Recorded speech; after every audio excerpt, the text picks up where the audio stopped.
గన్స్లో బుల్లెట్ల న్యూస్లో ఫైర్ల ఇదే YK47 నేను మీ రాజ్. ఏపీ సెక్రటేరియట్ 2026 క్యాలెండర్ డైరీని ఆవిష్కరించిన సీఎం చంద్రబాబు ఏపీలో పలు సబ్ రిజిస్టర్ల ఆఫీసుల్లో ఏసీబీ తనిఖీలు, గవాస్కర్కు ఢిల్లీ హైకోర్టులో ఊరట. ఇలాంటి 47 ఇంట్రెస్టింగ్ టాపిక్స్తో YK47 రెడీగా ఉంది. ఏపీ అసెంబ్లీ సెక్రటేరియట్ రూపొందించిన 2026 క్యాలెండర్ డైరీని ముఖ్యమంత్రి చంద్రబాబు నాయుడు ఆవిష్కరించారు. జీవ వైవిధ్యం ఆంధ్రప్రదేశ్ సజీవ వారసత్వం అనే థీమ్తో క్యాలెండర్ను సెక్రటేరియట్ రూపొందించింది. స్పీకర్ అయ్యన్న పాత్రుడు, మంత్రి పయ్యావుల కేశవ్ సమక్షంలో సీఎం క్యాంపు కార్యాలయంలో 2026 క్యాలెండర్, టేబుల్ క్యాలెండర్ డైరీలను సీఎం ఆవిష్కరించారు. ఏపీలోని ప్రకృతి సంపద, కళలు, సంప్రదాయాలు, ఆధునిక సాంకేతికతలకు అద్దం పట్టేలా కొత్త సంవత్సరం క్యాలెండర్ను రూపొందించారు. ప్రకృతిని కాపాడుకోవాలనే మంచి సందేశంతో క్యాలెండర్ను చక్కగా డిజైన్ చేశారని సీఎం చంద్రబాబు ప్రశంసించారు.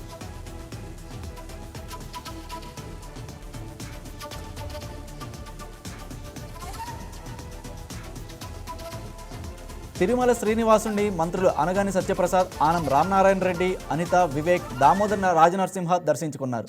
కుటుంబ సభ్యులతో కలిసి దర్శించుకొని మొక్కులు చెల్లించుకున్నారు. వీరికి ఆలయ అధికారులు స్వాగతం పలికి ప్రత్యేక దర్శనం కల్పించారు. దర్శనానంతరం వేద పండితులు వేదాశీర్వచనం పలకగా ఆలయ అధికారులు స్వామివారి వస్త్రంతో సత్కరించి శ్రీవారి తీర్థ ప్రసాదాలను అందజేశారు.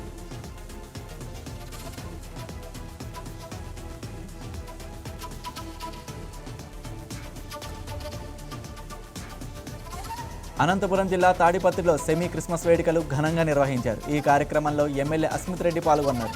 ఈ సందర్భంగా ఏర్పాటు చేసిన విందులో 80 చర్చిల పాస్టర్లు, 6,000 మంది క్రైస్తవులు హాజరయ్యారు. 5 ఏళ్లు పూర్తయ్యేలోపు ప్రతి ఇంటికి నీటి సమస్య, అలాగే ప్రతి పంటకి సాగు సమస్య లేకుండా చేస్తానని హామీ ఇచ్చారు. గత వైసీపీ హయాంలో డ్రైనేజీ వ్యవస్థ గాడి తప్పిందని, ప్రజలు రోడ్ల మీద చెత్త వేయకుండా బండిలోనే వేయాలని ఎమ్మెల్యే అస్మిత్ రెడ్డి సూచించారు.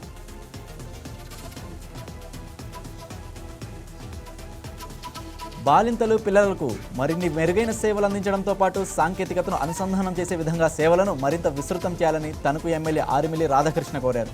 పశ్చిమ గోదావరి జిల్లా తణుకు టీడీపీ కార్యాలయంలో ఐసీడీఎస్ ఆధ్వర్యంలో నిర్వహించిన కార్యక్రమంలో అంగన్వాడీలకు 5G సెల్ ఫోన్లను అందజేశారు. తణుకు నియోజకవర్గంలో 251 ఫోన్లను ఎమ్మెల్యే అందజేశారు. రాష్ట్ర వ్యాప్తంగా 58,000 స్మార్ట్ ఫోన్లను కూటమి ప్రభుత్వం అందజేస్తుందని గుర్తు చేశారు. అంగన్వాడీ కేంద్రాల్లో ప్రభుత్వం కల్పిస్తున్న సేవలు వినియోగించుకొని పిల్లలకు మరింత బలవర్ధకమైన ఆహారం అందించాలని, వారిని సంరక్షణగా చూడాలని సూచించారు.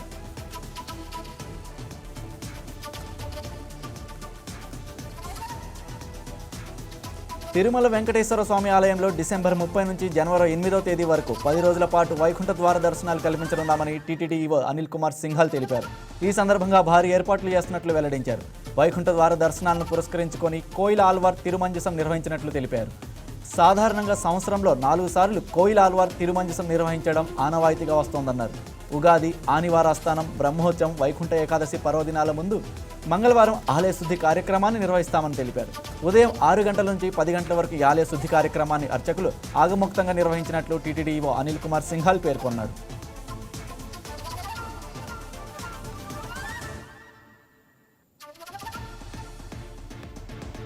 అంబేద్కర్ కోనసీమ జిల్లా ముమ్మిడివరం నియోజకవర్గం సావిత్రినగర్లో త్రాగునీటి సమస్యపై మహిళలు ఖాళీ బిందెలతో ఆందోళన చేపట్టారు. తమకు త్రాగునీరు సక్రమంగా సరఫరా కావడం లేదని, నీటిలో మురుగునీరు కలిపి వస్తోందని మహిళలు ఆవేదన వ్యక్తం చేశారు. గత 5 ఏళ్లుగా ఇదే పరిస్థితి కొనసాగుతున్న స్థానిక ఎమ్మెల్యే తమ సమస్యను పట్టించుకోవడం లేదంటూ ఆగ్రహం వ్యక్తం చేశారు. ఇక సమాచారం అందుకున్న పుదుచ్చేరి ప్రభుత్వ ఢిల్లీ ప్రత్యేక ప్రతినిధి మల్లాడి కృష్ణారావు సంఘటన స్థలానికి చేరుకొని మహిళలతో చర్చించారు. సమస్యను వెంటనే పరిష్కరించి సక్రమంగా త్రాగునీరు సరఫరా చేయించేందుకు కృషి చేస్తానని ఆయన హామీ ఇచ్చారు.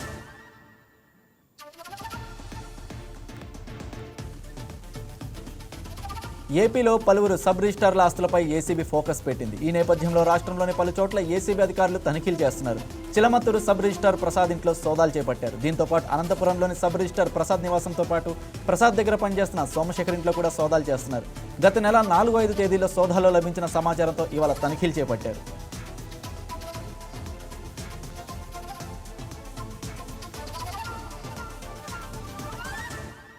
ఎన్టీఆర్ జిల్లా ఇబ్రహీంపట్నం సబ్ రిజిస్టర్ ఆఫీసులో ఏసీబీ అధికారులు సోదాలు నిర్వహించారు. ఇవాళ తెల్లవారుజాము నుంచి ఏసీబీ అధికారులు తనిఖీలు జరుపుతున్నారు. భవానీపురంలోని సబ్ రిజిస్టర్ మహమ్మద్ ఇంట్లోనూ ఏసీబీ అధికారులు సోదాలు చేపట్టారు. దీంతో పాటు జూనియర్ అసిస్టెంట్ దివ్య ఇంట్లోనూ ఏసీబీ రైడ్స్ కొనసాగుతున్నాయి. అవినీతి, అక్రమ లావాదేవీలపై సమాచారం అందిన నేపథ్యంలో అధికారులు ముమ్మర తనిఖీలు చేస్తున్నారు. సబ్ రిజిస్టర్ ఆఫీసులో అనధికారి నగదును కూడా గుర్తించారు. సంబంధిత డాక్యుమెంట్లను సవివరంగా పరిశీలిస్తున్నారు. తనిఖీల అనంతరం నివేదికను సిద్ధం చేసి ప్రభుత్వానికి సమర్పించనున్నట్లు ఏసీబీ అధికారులు తెలిపారు.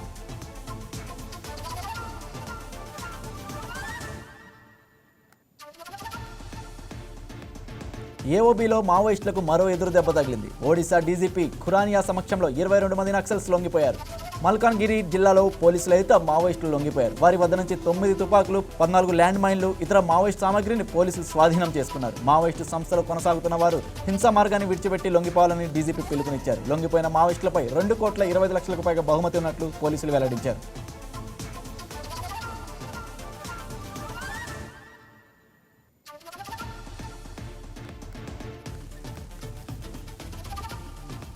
తిరుమల వెంకటేశ్వర స్వామిని సుప్రీంకోర్టు న్యాయమూర్తులు ప్రశాంత్ కుమార్ మిశ్రా, అరవింద్ కుమార్, మాజీ కేంద్ర మంత్రి స్మృతి ఇరానీ దర్శించుకున్నారు. వీఐపీ బ్రేక్ విరామ సమయంలో స్వామివారిని దర్శించుకొని మొక్కులు చెల్లించుకున్నారు.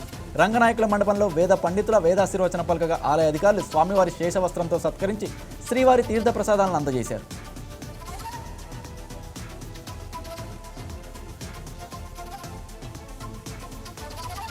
తిరుమల శ్రీవారిని కాంతార హీరో రిషబ్ శెట్టి కుటుంబ సభ్యులతో పాటు దర్శించుకున్నారు. వీఐపీ బ్రేక్ విరామ సమయంలో స్వామివారిని దర్శించుకొని మొక్కులు చెల్లించుకున్నారు.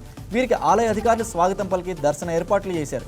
అనంతరం వేద పండితులు వేదాశీర్వచనం అందించగా ఆలయ అధికారులు స్వామివారి పట్టు వస్త్రంతో సత్కరించి తీర్థ ప్రసాదాలు అందజేశారు.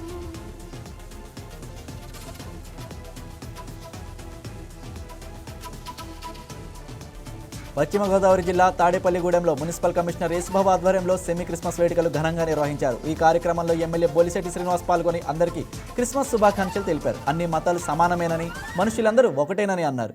అందరూ కలిసికట్టుగా క్రీస్తు చూపించిన ప్రేమ మార్గంలో ముందుకు నడవాలని ప్రసంగించారు. ఈ కార్యక్రమంలో పురపాలక సంఘం ఉద్యోగులు, సచివాలయ సిబ్బంది పాల్గొన్నారు.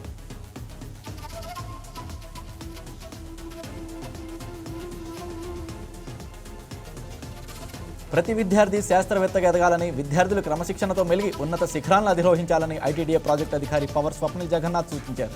శ్రీకాకుళం జిల్లా సీతంపేటలోని ప్రభుత్వ గిరిజన సంక్షేమ బాలుర ఆశ్రమం ఉన్నత పాఠశాలలో నిర్వహించిన సైన్స్ ఫెస్ట్లో ఆయన పాల్గొన్నారు. ప్రశ్నించే తత్వమే శాస్త్రవేత్తగా మారుస్తుందన్నారు. విద్యార్థులు తమలోని సృజనాత్మకతను వెలికితీసి క్రమశిక్షణతో కూడిన విద్యను అభ్యసించినప్పుడే ఉన్నత స్థాయికి చేరుకుంటారని విద్యార్థులకు వివరించారు.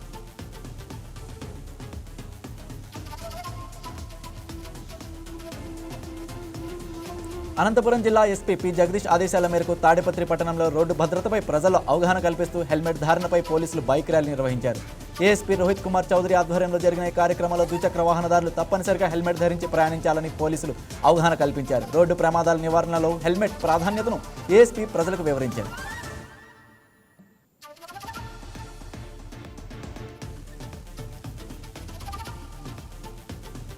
ఏలూరు జిల్లా ద్వారక తిరుమలలో రెచ్చగొట్టే వ్యాఖ్యలతో కూడిన ఫ్లెక్సీని ఏర్పాటు చేసిన 7గురిపై కేసు నమోదు చేసినట్లు తిరుమల ఎస్ఐ సుధీర్ తెలిపారు. వైసీపీ అధినేత జగన్మోహన్ రెడ్డి జన్మదిన వేడుకల సందర్భంగా ఏర్పాటు చేసిన ఫ్లెక్సీ వివాదంగా మారింది. దీంతో గ్రామంలో టీడీపీ, వైసీపీ మధ్య ఘర్షణ వాతావరణం నెలకొంది. ఘర్షణలకు తావిచ్చేలా కొటేషన్లు ఉన్నాయంటూ టీడీపీ నేతలు పోలీసులకు ఫిర్యాదు చేశారు. రంగంలోకి దిగిన పోలీసులు వైసీపీ కార్యకర్తలతో పాటు ఫ్లెక్సీ తయారు చేసిన వ్యక్తిపై కూడా కేసు నమోదు చేసినట్లు ఎస్ఐ సుధీర్ తెలిపారు.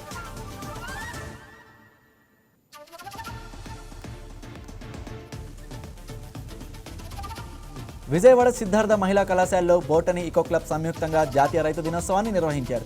ఈ కార్యక్రమంలో కలెక్టర్ లక్ష్మిసా, ఇతర అధికారులు పాల్గొన్నారు. ఈ సందర్భంగా వివిధ జిల్లాలకు చెందిన ప్రగతిశీల రైతులను ఘనంగా సత్కరించారు. రైతు సేవలను గుర్తించి వ్యవసాయ రంగ ప్రాధాన్యతను యువతకు తెలియజేయడమే కార్యక్రమం ముఖ్య ఉద్దేశమని తెలిపారు.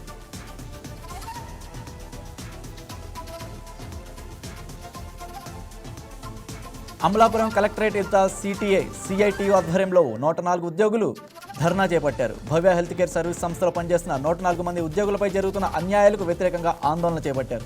తమ వేతనాలను అన్యాయంగా తగ్గించడం, క్యాజువల్ లీవ్లను రద్దు చేయడం, వేధింపులు, ఉద్యోగాల నుంచి తొలగించడం వంటి చర్యలను భవ్య హెల్త్ కేర్ యాజమాన్యం తక్షణమే నిలిపివేయాలని ఉద్యోగులు డిమాండ్ చేశారు. డీఓలకు ప్రభుత్వ జీవో ప్రకారం నెలకు 18,500 రూపాయలు ఇవ్వాలని కోరారు. అలాగే సస్పెండ్ చేసిన రాష్ట్ర ప్రధాన కార్యదర్శి సస్పెన్షన్ కూడా రద్దు చేయాలని డిమాండ్ చేశారు.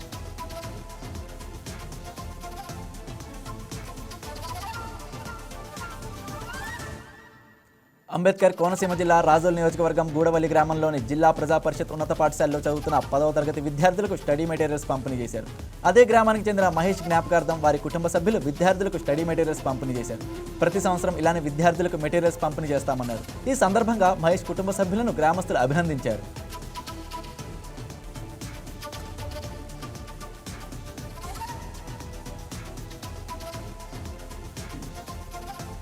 సత్యసాయి జిల్లా హిందూపురంలో ఎస్పీ సతీష్ కుమార్ ఆకస్మిక తనిఖీ చేశారు. 1 టౌన్ పోలీస్ స్టేషన్లో రికార్డులను పరిశీలించారు.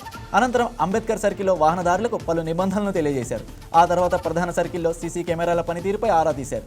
నేరాల నియంత్రణపై ప్రత్యేక దృష్టి సారించారని స్థానిక సీఐలకు ఎస్పీ సతీష్ కుమార్ సూచనలు ఇచ్చారు.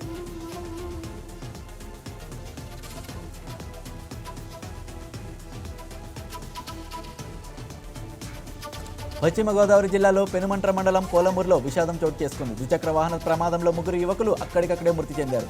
మద్యం మత్తులో బైక్పై అతివేగంతో వస్తూ ఘోడను ఢీకొట్టారు. ఈ ఘటనలో యువకులు ఘటనా స్థలంలోనే కుప్పకూలిపోయారు. స్థానికులు వారిని ప్రభుత్వ ఆసుపత్రికి తరలించగా అప్పటికి చనిపోయినట్లు డాక్టర్లు తెలిపారు. మృతులు సత్యనారాయణ, అంజిబాబు, రాజుగా పోలీసులు గుర్తించారు. ముగ్గురు ఒకే గ్రామానికి చెందిన వారు కావడంతో గ్రామంలో విషాద ఛాయలు అలుముకున్నాయి. సెమీ క్రిస్మస్ వేడుకలు ముగించుకొని ఇంటికి తిరిగి వస్తుండగా ఈ ప్రమాదం జరిగినట్లు పోలీసులు భావిస్తున్నారు. మృతదేహాలను పోస్టుమార్టం నిమిత్తం తనకు ప్రభుత్వ ఆసుపత్రికి తరలించారు.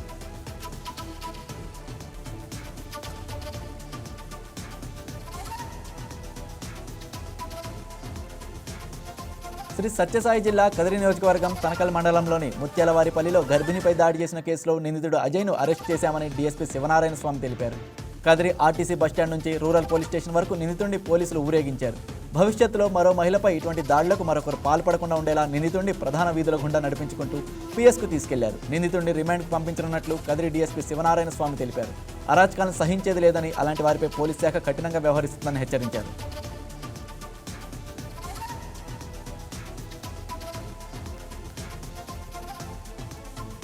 అనకాపల్లి జిల్లా యలమంచల నియోజకవర్గం రాంబిల్లి మండలం కొత్తపేట గ్రామానికి చెందిన 200 మంది వైసీపీ కార్యకర్తలు జనసేన పార్టీలో చేరారు.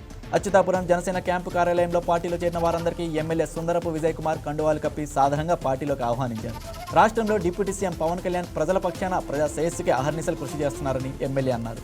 నియోజకవర్గంలో ఎమ్మెల్యే విజయ్ కుమార్ చేస్తున్న సంక్షేమ పథకాల అభివృద్ధి కార్యక్రమాల పట్ల తాము ఆకర్షితులై పార్టీలో చేరామని వెల్లడించారు.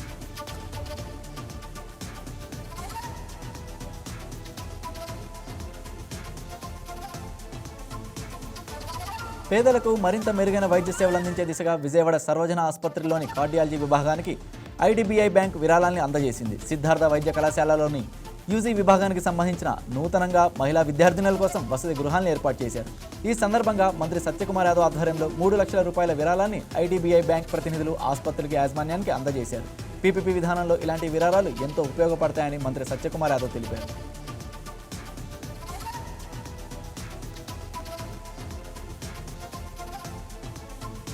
నంద్యాల జిల్లా నందికొట్కూరులో నిర్వహించిన డ్రగ్స్ వద్దు బ్రో కార్యక్రమంలో ఎమ్మెల్యే గిత్త జయసూర్య పాల్గొన్నారు. యువత మాదక ద్రవ్యాలకు బానిసై జీవితాలను నాశనం చేసుకోవద్దని సూచించారు.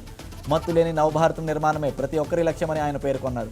డ్రగ్స్ రహిత సమాజం కోసం లీగల్ టీం ఆధ్వర్యంలో ప్రతిజ్ఞ చేయించారు. మాదక ద్రవ్యాల నివారణకు సమిష్టిగా కృషి చేయాలని గవర్నమెంట్ కాలేజ్ నుంచి పటేల్ సెంటర్ వరకు విద్యార్థులతో కలిసి అవగాహన ర్యాలీ నిర్వహించారు. ఈ కార్యక్రమంలో ఆత్మకూరు డీఎస్పీ రామాంజనేయులు నాయక్, సీఎల్ సుబ్రహ్మణ్యం, ప్రవీణ్ కుమార్ రెడ్డి పాల్గొన్నారు.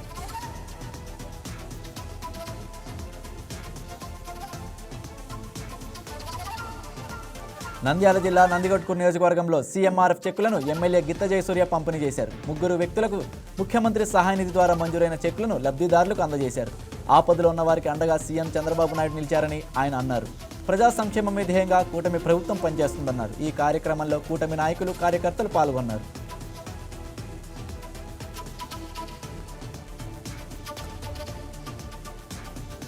శ్రీకాకుళం జిల్లా కవిటి మండలం కొత్తపాలెం గ్రామానికి చెందిన ఓ మత్స్యకారుడు మృతి చెందాడు. చేపల వేటకు వెళ్లి వల వేస్తుండగా ప్రమాదవశాత్తు కాలుజారి సముద్రంలో పడిపోయాడు. ఈ ఘటనలో బోటు వెనుక ఫ్యాన్ తగిలి మత్స్యకారుడు అక్కడికక్కడే మృతి చెందాడు. మృతుడు విశ్వనాథంతో పాటు 12 మంది జాలర్లు సముద్రంలో వేటకు వెళ్లినట్లు తెలుస్తోంది. విశ్వనాథం మృతితో గ్రామంలో విషాద ఛాయలు అలుముకున్నాయి.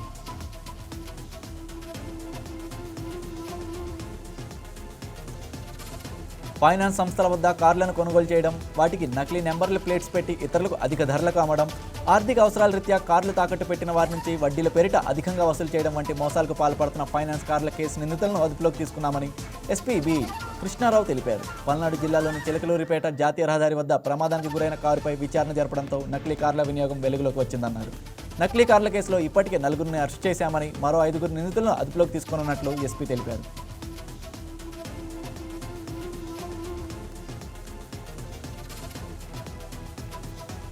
శ్రీకాకుళం జిల్లా పాలకొండలో పట్టపగలే దొంగలు బీభత్సం సృష్టించారు. కొండాపురం గ్రామంలోని గాయత్రీదేవి ఆలయంలో దొంగలు ప్రవేశించి అమ్మవారి నగలను అపహరించారు.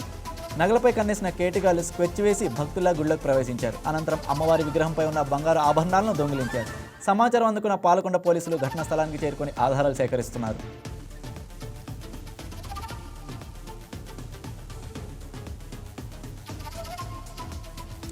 ఏలూరు జిల్లా నూజివీడు పట్టణ పరిధిలోని బైపాస్ రోడ్లో ప్రమాదం చోటు చేసుకుంది. కారు బైక్ ఢీకొనడంతో ఓ యువకునికి తీవ్ర గాయాలయ్యాయి. క్షతగాత్రుడిని స్థానిక నూజివీడు ఏరియా ఆసుపత్రికి తరలించి చికిత్స అందిస్తున్నారు. ప్రమాద స్థలానికి చేరుకున్న పోలీసులు కేసు నమోదు చేసుకుని దర్యాప్తు చేపట్టారు.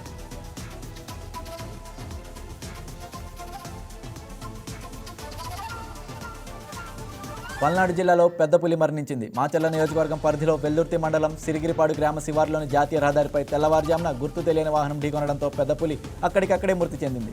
సమాచారం అందుకున్న వెంటనే అటవీశాఖ అధికారులు ఘటనా స్థలానికి చేరుకుని పరిశీలించారు. విజయపురి సౌత్ ఫారెస్ట్ రేంజ్ పరిధిలో మొత్తం 4 పెద్ద పులులు ఉన్నాయని, వాటిలో ఒక పులి తెల్లవారుజామున గుర్తు తెలియని వాహనం ఢీకొనడంతో మృత్యువాత పడిందని తెలిపారు.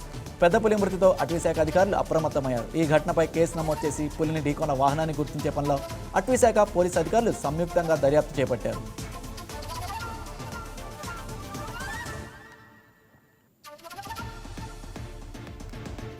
కడప జిల్లా టీడీపీ అధ్యక్షుడు భూపేష్ రెడ్డి జమ్మలమడుగు నియోజకవర్గం పరిధిలోని కొండాపురం మండలంలో పర్యటించారు. ఈ సందర్భంగా నాయకులు, కార్యకర్తలు ఆయనకు ఘన స్వాగతం పలికారు.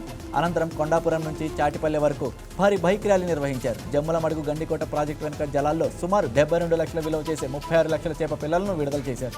గత వైసీపీ ప్రభుత్వం గండికోట ప్రాజెక్టులో 26 టీఎంసీలో నీరు నిల్వ చేశామని గొప్పలు చెప్పిందే తప్ప మత్స్య సంపద పెంచాలనే ఆలోచనే రాలేదన్నారు. ఎంతో మంది మత్స్య కార్మికులు చేపల వేటపై ఆధారపడి జీవనం సాగిస్తున్నారని, వారి కోసమే గండికోట ప్రాజెక్టులో 36 లక్షల చేప పిల్లలను విడుదల చేశామని చెప్పారు.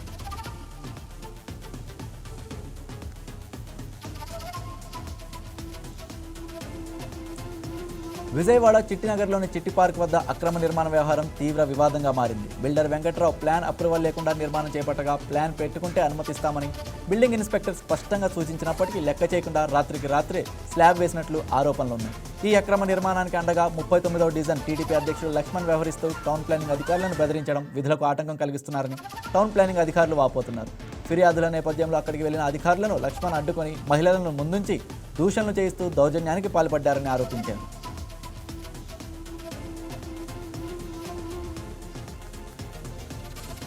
విజయవాడ నగరంలో పచ్చదనాన్ని పెంచుతూ ప్రజలకు ఆరోగ్యకరమైన వాతావరణాన్ని అందించే దిశగా నగరపాలక సంస్థ చర్యలు చేపడుతోంది. నగర అందాన్ని పెంచడంతో పాటు కాలుష్యాన్ని తగ్గించడమే లక్ష్యంగా పలు ప్రాంతాల్లో సుందరీకరణ పనులు కొనసాగుతున్నాయి. ఈ నేపథ్యంలో నగరపాలక సంస్థ కమిషనర్ ధ్యానచంద్ర ఉద్యానవన, ప్రజారోగ్యం, ఇంజనీరింగ్ శాఖాధిపతులు, అధికారులు, సిబ్బందితో టెలికాన్ఫరెన్స్ నిర్వహించి పనులను వేగవంతం చేయాలని ఆదేశించారు. శాఖలన్నీ సమన్వయంతో పనిచేయాలని సూచించారు. ఎవెన్యూ ప్లాంటేషన్తో పాటు నాటిన మొక్కల సంరక్షణపై కూడా ప్రత్యేక దృష్టి పెట్టినట్లు కమిషన్ ధ్యానచంద్ర తెలిపారు. ప్రతిరోజు నీరు పోయడం, నగరపాలక సంస్థ తయారు చేసిన ఎరువులు వినియోగించడం ద్వారా మొక్కలను కాపాడుతున్నామని ఆయన చెప్పారు.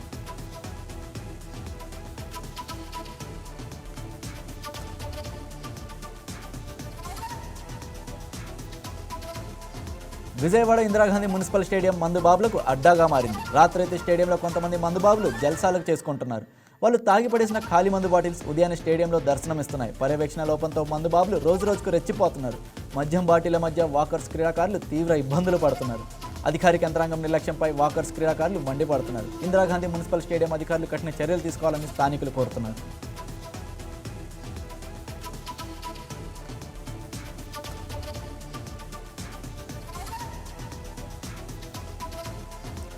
ఏలూరు జిల్లా గన్పవరం మండలం పిప్పర గ్రామంలో సీసీ రోడ్ల నిర్మాణానికి ఉంగటూరు ఎమ్మెల్యే ధర్మరాజు శంకుస్థాపన చేశారు. 75 లక్షల రూపాయల అంచనా వ్యయంతో రోడ్లను నిర్మించినట్లు తెలిపారు.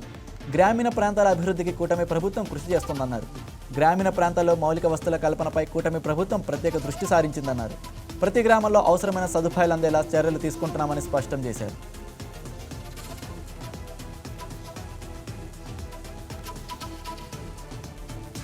తిరుపతి జిల్లా శ్రీకాళహస్తి రామసేతు బ్రిడ్జిపై పెను ప్రమాదం తప్పింది. శ్రీకాకుళం నుంచి అయ్యప్ప స్వాములతో తిరుపతి వెళ్తున్న బస్సు బ్రేక్ ఫెయిల్ అయి బ్రిడ్జిని గుద్దుకోవడంతో ప్రమాదం జరిగింది. ఈ ఘటనలో ప్రయాణికులంతా సురక్షితంగా బయటపడడంతో అంతా ఊపిరి పీల్చుకున్నారు.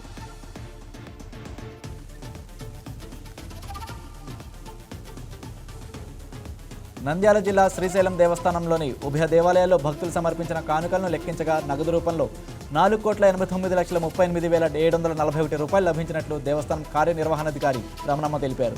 పటిష్టమైన భద్రత ఏర్పాట్ల మధ్య సీసీ కెమెరాల నిఘాతో హుండీ లెక్కింపును చేపట్టారు. అదేవిధంగా విదేశీ కరెన్సీలు కూడా ఈ హుండీ లెక్కింపులో లభించాయి. ఈ లెక్కింపులో పలు విభాగాల యూనిట్ అధికారులు, పర్యవేక్షకులు, సిబ్బంది, శివసేవకులు పాల్గొన్నారు.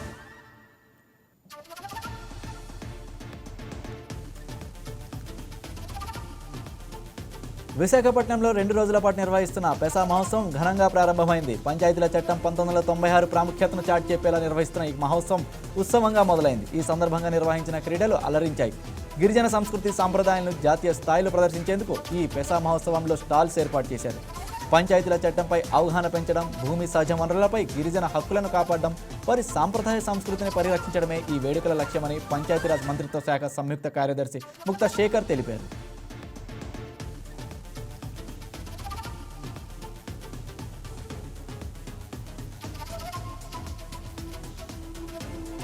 రాష్ట్రంలో అరాచక పాలన కొనసాగుతోందని, ప్రజా సంక్షేమాన్ని విస్మరించి కూటమి ప్రభుత్వం కార్పొరేటర్లకు లాభం చేకూరుస్తోందని మాజీ ఎమ్మెల్యే వాసుపల్లి గణేష్ కుమార్ విమర్శించారు.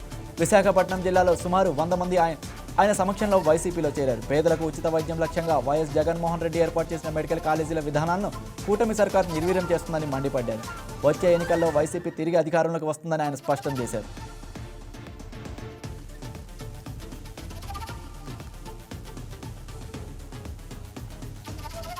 ఆర్కే ఇన్ఫ్రా ప్రాజెక్ట్స్ లిమిటెడ్ ద్వారా లీజుకు తీసుకున్న లహరి ఇన్ఫ్రా సూర్యోదయం కంపెనీ కాంట్రాక్టర్ పిల్ల సంతోష్ కుమార్ నేటికి తమకు 5,65,000 రూపాయల వేతనం ఇవ్వకుండా ఇబ్బందులు గురి చేస్తున్నారని ఇంజనీర్లు, సివిల్ కాంట్రాక్టర్లు, వర్కర్లు సిఐటి ఆధ్వర్యంలో ఆందోళన చేపట్టారు.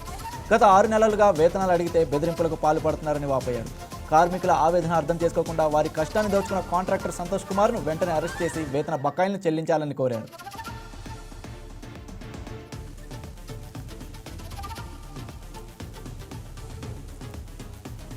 అమెరికాలో అక్రమంగా నివసిస్తున్న వలసదారులు స్వచ్ఛందంగా తమ స్వదేశాలకు తిరిగి వెళ్లేందుకు ట్రంప్ ప్రభుత్వం ఓ భారీ ప్రోత్సాహకాన్ని ప్రకటించింది. ఈ ఏడాది చివరిలోగా దేశం విడిచి వెళ్లే వారికి $3,000తో పాటు ఉచిత విమాన ప్రయాణం సౌకర్యం కల్పిస్తామని హోంల్యాండ్ సెక్యూరిటీ విభాగం వెల్లడించింది. ఈ పథకంలో చేరే వారికి దేశం విడిచి వెళ్లేందుకు విధించిన సివిల్ జరిమానాలను కూడా రద్దు చేయనున్నట్లు DHS స్పష్టం చేసింది. అయితే ఈ ఆఫర్ను వినియోగించుకొని వారిపై కఠిన చర్యలు తప్పవని ప్రభుత్వం హెచ్చరించింది. ఈ అవకాశాన్ని సద్వినియోగం చేసుకోకపోతే తాము వారిని గుర్తించి అరెస్ట్ చేసి దేశం నుంచి శాశ్వతంగా బహిష్కరిస్తామని హోంల్యాండ్ సెక్యూరిటీ సెక్రటరీ క్రిస్టీ నోయం హెచ్చరించారు. దీంతో వాళ్ళు మళ్లీ అమెరికాలోకి ఎప్పటికీ అడుగు పెట్టలేరని తేల్చి చెప్పారు.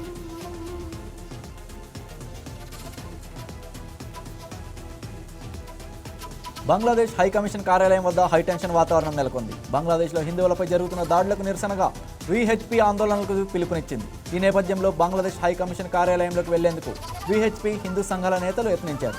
వారిని అడ్డుకున్న పోలీసులతో హిందూ సంఘాల నేతలు వాగ్వాదానికి దిగారు. బారికేడ్లు తోసుకుంటూ లోపలికి వెళ్లేందుకు ప్రయత్నించారు. దీంతో అక్కడ వాతావరణం ఉధృతంగా మారింది. ఆందోళనకారులను చెదరగొట్టే పనిలో పోలీసులు నిమగ్నమయ్యారు.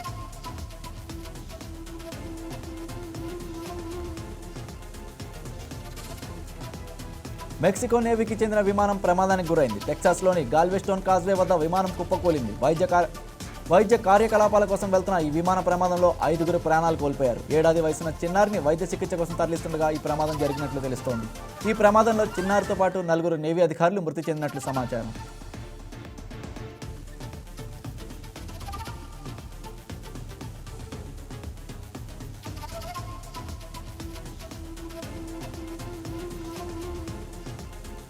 భారత క్రికెట్ దిగ్గజం మాజీ కెప్టెన్ సునీల్ గవాస్కర్కు ఢిల్లీ హైకోర్టులో భారీ ఊరట లభించింది.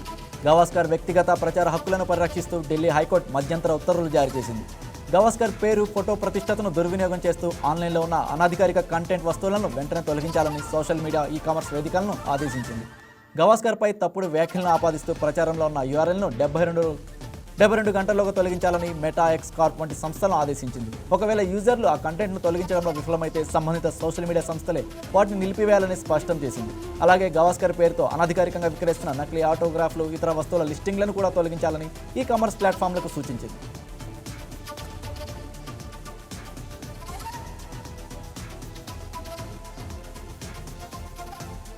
దేశీయ స్టాక్ మార్కెట్లు మిశ్రమంగా ముగిశాయి. ఐటీ షేర్లలో అమ్మకాల ఒత్తిడి సూచీలను కిందకు లాక్క ఆర్థిక, FMCG, మెటల్ రంగాల షేర్లలో కొనుగోలు మద్దతు నష్టాలను పరిమితం చేసింది. ఫలితంగా 2 రోజుల లాభాలకు బ్రేక్ వేస్తూ సెన్సెక్స్ స్వల్పంగా నష్టపోగా నిఫ్టీ వరుసగా 3వ రోజు లాభాలను నమోదు చేసింది. ట్రేడింగ్ ముగిసే సమయానికి BSE సెన్సెక్స్ 0.05% స్వల్పంగా తగ్గి 85,524 వద్ద స్థిరపడింది. మరోవైపు NSE నిఫ్టీ 4.75 పాయింట్లు లాభపడి 26,175 వద్ద ముగిసింది.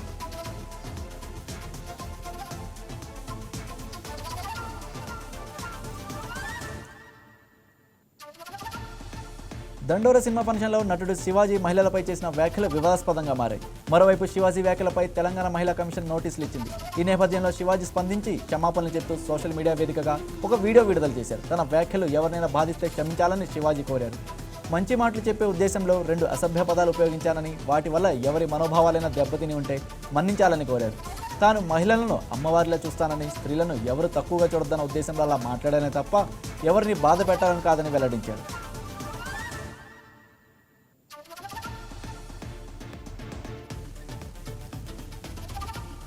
బుట్టబొమ్మ పూజా హెగ్డేకి టాలీవుడ్లో కొంతకాలంగా అవకాశాలు తగ్గినప్పటికీ ఆమె తమిళ, హిందీ చిత్రాలతో బిజీగా ఉంది. ప్రస్తుతం ఆమె చేతిలో 4 భారీ ప్రాజెక్టులు ఉన్నాయి. తాజాగా పూజా హెగ్డే మలయాళ స్టార్ హీరో దుల్కర్ సల్మాన్ హీరోగా రవి నెలకుర్తి దర్శకత్వంలో వస్తున్న సినిమాలో హీరోయిన్గా ఎంపికైంది. ఈ సినిమాతో ఆమె మళ్ళీ టాలీవుడ్లోకి రీ ఎంట్రీ ఇస్తుంది. గతంలో సౌత్ ఇండియాలో స్టార్గా వెలుగొందిన పూజ ఈ సినిమాలపైనే పూర్తి దృష్టి సారించింది.